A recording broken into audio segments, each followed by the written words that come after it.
Bonjour people et bienvenue sur les tests de Roro, j'espère que vous allez bien. Aujourd'hui, je vous propose une vidéo sur la nouvelle version de l'Apple TV 4K. On est dans la continuité de la vidéo où je vous donne mon avis sur le streaming par rapport au support physique Blu-ray. Celle-ci devrait s'afficher en haut de l'écran pour celles et ceux qui ne l'ont pas encore vu. Avant de vous présenter le produit, il faut savoir que c'est ma première expérience dans l'écosystème d'Apple depuis plusieurs années où je m'étais procuré un iPad. C'est donc mon premier Apple TV. Du coup, je n'insisterai pas sur la plus-value d'avoir plusieurs produits Apple et de la façon les uns sont interconnectés avec les autres. Aussi, je me posais pas mal de questions sur ce boîtier, j'hésitais avec d'autres marques et malgré les tests sur ce produit, aussi intéressant soit-il, il y avait quelques points d'ombre. Alors quoi de mieux de se procurer le produit et de l'essayer? C'est ce que j'ai fait et j'ai obtenu pas mal de réponses dont je vais vous faire part dans cette vidéo. Commençons par le déballage. L'Apple TV 4K ici en version 32 Go et disponible aussi en 64 Go est contenu dans une boîte blanche avec le visuel du boîtier et de la télécommande. Sur la tranche est présent le logo et le nom du produit. Une fois le blister retiré, on retrouve bien entendu le lecteur dans un aspect brillant mat qui tient dans la main de par ses dimensions compactes, la nouvelle télécommande Siri Remote en aluminium, la documentation ainsi qu'un câble pour recharger la télécommande et enfin le cordon d'alimentation. Côté connectique, il y a un port HDMI 2.1, un port Ethernet et la prise d'alimentation. Rien de plus, rien de moins. A noter que j'ai connecté mon Apple TV sur l'entrée HDMI 2.0 HDCP de mon ampli, il n'est pas relié directement à mon diffuseur. Mais sachez que l'une des nouveautés de cette version est la compatibilité avec l'HDMI 2.1 pour notamment la prise en charge de l'HDR avec une fréquence d'image élevée. Après la première installation où l'on choisit la langue et le nom de l'utilisateur, on arrive sur ce menu dans l'esprit Apple très sobre avec des icônes au coin arrondi. On a accès à une barre latérale où l'on peut installer les applications qu'on utilise le plus souvent. Mais avant de se pencher sur le contenu, rendez-vous avant tout dans l'onglet des réglages. Dans l'onglet général, il y a des options génériques. Le thème, la langue, l'assistant vocal Siri, le clavier, la région, le stockage. Mais c'est surtout l'onglet vidéo et audio qui nous intéresse. Dans format, on retrouve les différentes résolutions d'image mais aussi de fréquences d'image qui varient selon le pays ou la région, mais aussi selon son matériel. L'Apple TV laisse la main sur le choix d'une multitude de rapports résolution-fréquence. Mais vous verrez dans un instant ce qui est le plus important de faire concernant le choix de la résolution. Maintenant, direction la colorimétrie. Et là, je vous conseille de basculer sur l'échantillonnage 4.2.2 pour avoir une plus large palette de nuances au niveau des couleurs. J'ai fait l'essai et le 4.2.2 va plus loin. A noter que contrairement à certains lecteurs Blu-ray, l'Apple TV ne propose pas le 4.4.4. Il faut aussi savoir que les films Blu-ray en Blu-ray 4K HDR sont échantillonnés en 4.2.0, mais les lecteurs avec des traitements vidéo poussés permettent d'aller plus loin. Les résultats varient bien sûr en fonction du lecteur. En tout cas, sur l'Apple TV, le 4.2.2 est bien géré. Autre point important, c'est l'onglet Adapter le contenu. Hormis le réglage de la résolution que l'Apple TV choisit pour la navigation dans les menus, dans cet onglet, réglez les deux cases sur Oui. La première conservera la résolution d'image d'origine pour une source en Full HD, elle sera affichée en Full HD, soit du 1920 par 1080p. Sauf si derrière vous laissez votre diffuseur upscalé. Et idem concernant le fait d'adapter à la fréquence d'image. Vous ne visionnerez pas un film en 60 Hz alors qu'il a été tourné en 24 Hz. Si vous laissez sur non, il se calera sur le paramétrage de la résolution choisie dans l'onglet vu précédemment, à savoir format. L'Apple TV permet aussi de vérifier la connexion de votre câble HDMI. Pour info, le mien a réussi le test et d'ailleurs c'est dommage que sur des lecteurs Blu-ray qu'on n'ait pas ce type d'option. Ce serait intéressant et éviterait les déconvenus sur certains contenus. Dernier point, très important, il s'agit de la sortie audio. La sortie par défaut est celle du récepteur, à savoir soit votre télé ou mon ampli dans mon cas. Et on peut sélectionner d'autres sorties audio, notamment les HomePod d'Apple ou le système AirPlay ici nommé Cinema qui bascule sur l'entrée AirPlay de l'ampli pour diffuser que du contenu audio et ce même pour un film. L'Apple TV 4K est compatible Dolby Atmos et d'ailleurs c'est en partie un de ces points qui m'ont poussé à partir sur cette box et celui-ci se paramètre dans l'onglet format audio.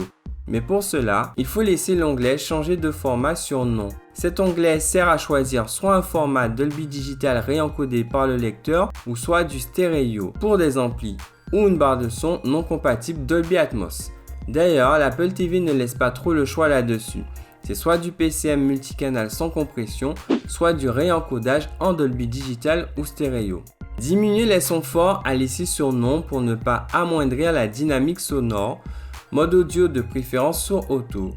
La langue par défaut et les sous-titres par défaut que je pense qui fonctionnent surtout sur les achats et la location de films dans iTunes. Car les applis vidéo, vos préférences sont conservées depuis l'appli et non le lecteur. Bien sûr, il y a cette nouvelle fonction d'étalonnage des couleurs possible avec un iPhone et sur une télévision. Il semblerait qu'avec un vidéoprojecteur, cela ne fonctionne pas. De toute façon, je n'ai pas d'iPhone, mais c'est une feature vraiment intéressante. Et là encore, certains lecteurs Blu-ray devraient proposer ce type d'option. On a aussi des mires pour vérifier que notre image est bien centrée.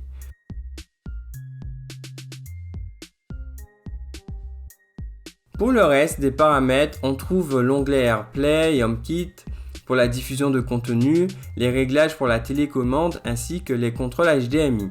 À savoir, j'ai désactivé la partie tactile sur le clickpad de la télécommande et gardé que les touches cliquables, plus pratique pour moi. Et j'ai aussi désactivé le contrôle du téléviseur et récepteur. Seul le contrôle volume est actif car j'utilise un autre appareil pour ça.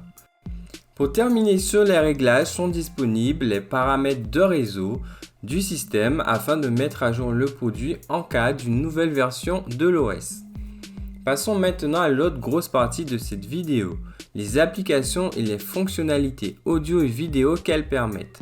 C'est surtout sur ce point que j'ai pas eu de réponse, à savoir quelles applications vidéo permettent à la fois d'obtenir du 4K HDR et du Dolby Atmos.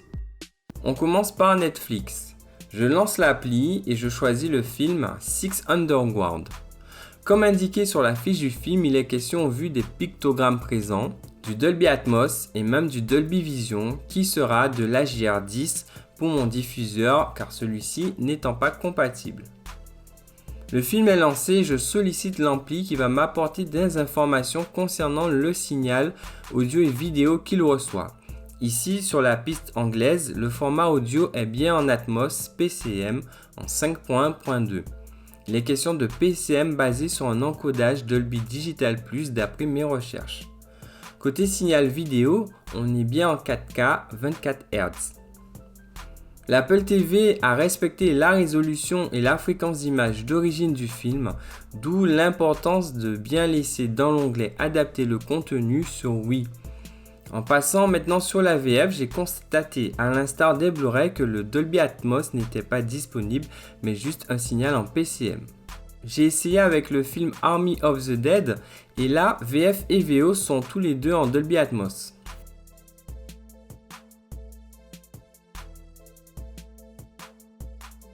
Passons maintenant sur l'appli Disney+. On va faire l'essai avec le film Avengers Infinity War. En plus des pictogrammes, mon ampli reçoit bien un signal 4K HDR avec du Dolby Atmos. Pareil pour le film Six Underground sur Netflix, la VF n'est par contre pas disponible en Dolby Atmos. Direction Prime Video sur la série Tom Clancy, une des rares séries sur Prime Video à proposer de l'Atmos. Qu'est-ce qu'on constate? Même son de cloche, on a bien du 4K HDR en Dolby Atmos, mais disponible que sur la VO.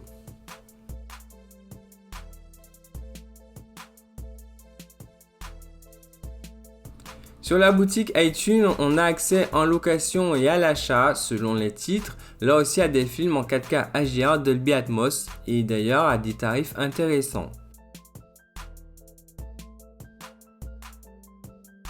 Ces essais m'ont conforté dans le choix que j'ai fait sur ce petit lecteur, car sur les principales applications de streaming, j'ai accès à du contenu en 4K HDR avec du Dolby Atmos, contrairement à d'autres lecteurs pleins de concessions, que ce soit sur la PS4 Pro, mon lecteur Blu-ray Panasonic, ou même la Xidu Z9S que je vous parlerai sans doute prochainement dans une autre vidéo. J'ai testé le mode 4K HDR 60 Hz sur YouTube et là encore ça marche nickel, c'est fluide et l'image est propre. Et en parlant de qualité d'image, j'ai agréablement été surpris par ce petit boîtier qui paye pas de mine, mais qui affiche de réelles performances, aussi bien en audio qu'en vidéo. Mais, tout cela est à relativiser d'une certaine manière, car j'ai fait les tests en comparant par exemple Avengers Infinity War en streaming avec le disque. La platine Blu-ray va plus loin, déjà en termes de couleur, encore plus accrue et nuancée, mais avec un gain de netteté non négligeable. Et bien sûr, les pistes audio ont plus d'appui. Mais en gros, et cela me permettra de conclure là-dessus, au vu de tout ce que propose cette Apple TV 4K dans un format mini avec une multitude de contenus, que ça soit via quasiment toutes les applications vidéo disponibles, là où beaucoup manquent chez certains, une interface très fluide portée par la dernière puce A12, un des rares stores à proposer du contenu en Ultra HD avec du son 3D et une ergonomie complète avec un assistant vocal ou sans, et tout ça avec des performances audio-vidéo presque au sommet. Au final, on y trouve forcément son compte. C'est mon cas et selon moi, c'est le compagnon idéal d'une platine Blu-ray, par exemple. Voilà tout ce que j'avais à dire sur cette Apple TV 4K. Il y aurait encore beaucoup à dire, mais je pense vous avoir proposé les grandes lignes, surtout sur les compatibilités avec les derniers formats audio et vidéo. N'hésitez pas à me laisser vos avis, liker si le contenu vous plaît et même à me poser vos questions, je prendrai plaisir à y répondre. Je vous dis people, à bientôt pour de prochaines vidéos.